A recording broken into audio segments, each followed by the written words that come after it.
Car की कीमत सोच बदल दे ऐसी कहानी। बेटी का 25वां जन्मदिन आने वाला था। पिता को अपनी बेटी की काफी चिंता थी क्योंकि बेटी आजकल काफी डिप्रेस्ड रहने लगी थी। उन्होंने बेटी के कारण जानने की काफी कोशिश की, लेकिन वो बाप को कुछ भी बताना नहीं चाहती थी। बाप कुछ भी करके अपनी बेटी के डिप्रेशन से बाहर लाना चाहता था। उन्होंने उस हर जगह की मुलाकात की जहां उनकी बेटी ज़्यादा समय बिताया करती थी और वहां के लोगों से पता किया कि आखिर उसके जीवन में क्या चल रहा है। पिता को इस बात की जानकारी हुई कि उसकी बेटी जहां पर काम करती है वहां उसके ऊपर अधिकारी उसके काम में अक्सर गलतियां निकालते रहते हैं और उसे डिमोटिवेट करते रहते हैं।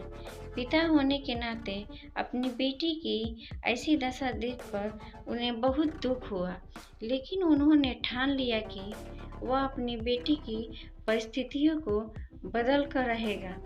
बेटी के जन्मदिन पर पिता ने बेटी को अपने पास बुलाया और एक गाड़ी की चाबी देते हुए कहा, बेटी, यह गाड़ी मैंने तुम्हारे लिए कई सालों पहले ली थी, लेकिन तुम्हें दे नहीं पाया। आज मैं तुम्हें यह गाड़ी तुम्हारे जन्मदिन के मौके पर देना चाहता हूँ, लेकिन तुम्हें मेरे लिए एक काम करना होगा।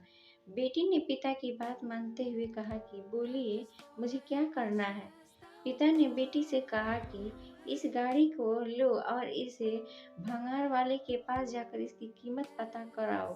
पिता के कहे अनुसार बेटी भंगार वाले के पास गई और उस गाड़ी की कीमत पूछी और अपने पिता के पास वापस आ गई।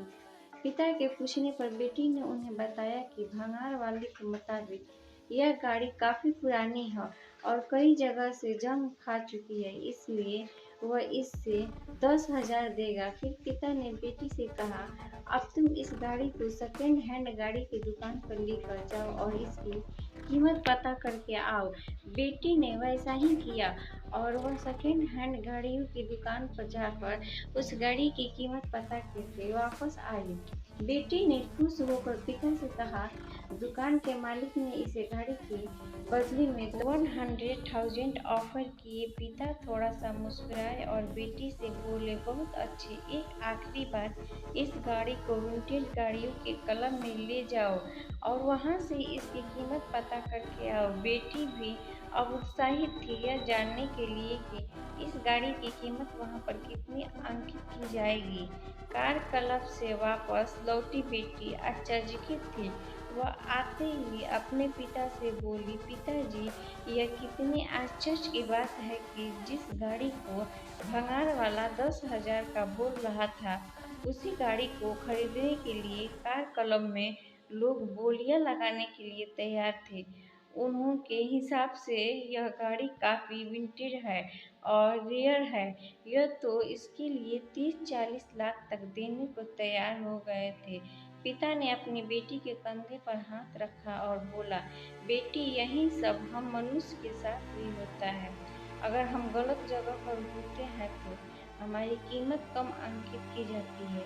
हमें वह पोजीशन व इज्जत नहीं मिलती जो हम डिजर्व करते हैं। इसलिए जब भी कभी हमें लगे कि हम में कोई कमी है तो एक बार ऐसा जरूर सोचना कि हो सकता है हम गलत जगह पर हो। जब हमें हमारी सही जगह मिल जाती है तो हम वहाँ बहुत अच्छा काम कर पाते हैं और लोगों से हमें अच्छा अभिप्रेशन भी मिलती लगती है। बेटी को अपने पापा की बात बहुत अच्छे से समझ में आ गई। बेटी ने अपने बाप को गले से लगा लिया। उसकी आंखों में आंसू थे। वह बोली, पिताजी, आपने मेरे मन का बहुत बड़ा बोझ हल्का कर दिया, वरना मैं यही सोच सोच कर दुखी रहती थी कि मुझ में ही कुछ कमी है और मैं किसी काबिल नहीं हूँ। अगले ही दिन बेटी ने उस काम को छोड़ा और कुछ ही दिनों में बाद उसे एक अच्छा जॉब मिल गया जहाँ उसके काम की सराहना की जाने लगी। उस दिन के बाद बेटी ने कभी डिप्रेशन महसूस नहीं किया।